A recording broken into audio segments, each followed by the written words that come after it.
Hello sir, magkano po yung fee ng Ggives niyo? Ma'am, depende po yan sa ano natin, sa amount po na ipapa-convert. Magkano po ba yung ipapa-convert nyo? Sir, hello. Magkano po pag 3,000 po yung papa-convert ko na Ggives?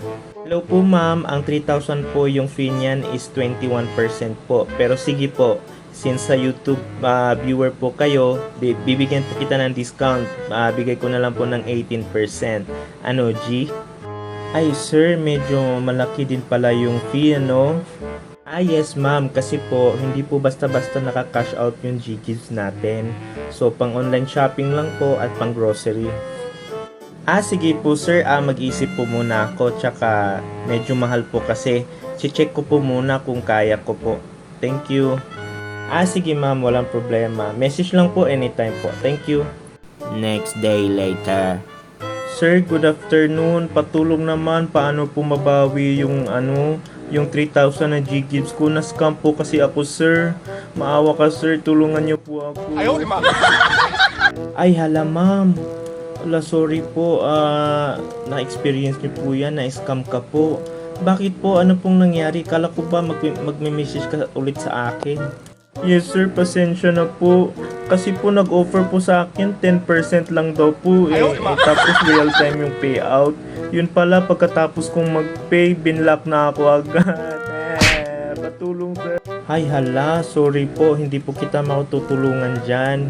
Kasi kanina kung nagpa-convert ka sa akin, natulungan na kita, na-cash out mo na, nakuha mo na yung pera. Ngayon na na-scam ka, sa akin ka babalik.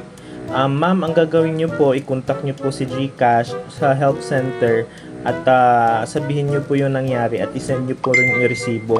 Baka sakali po ay mabawi nyo po yun. Pero pag top up po yung ginawa ay nako, wala na pong wala na po pag-asa. Pasensya na po ma'am. Sana po ay maging aral po sa ating lahat, lalo na sa mga customers natin sa Ggives Trading at saka sa kung ano pang ika-cash out nyo. Make sure po ay legit po yung trader na minessage nyo or chinek nyo po muna yung Facebook niya kung legit po ba yung Facebook niya. Check nyo po yung about section niya kung legit po yung niya, yung Facebook. At saka hindi lang siya kumukuha ng mga proof sa ibang mga legit trader katulad ko. So, yun guys, magiging aral na wag puro mura yung hanapin natin, kundi legit trader yung hanapin natin. Kasi sigurado po yan, maka-cash out po ninyo ang Ggives nyo. Okay? So, wag pairalin yung masyadong barat guys. Kasi mahirap na yung pera nyo maging bato pa. Pagbabayaran nyo pa ng 6 months, 12 months, minsan 24 months. Ganon. So, swerte kayo pag nakatagpo kayo ng legit trader na katulad ko. Yan. So, sana ay nakatulong yung video natin at sana na-enjoy kayo sa video natin. Maraming salamat po.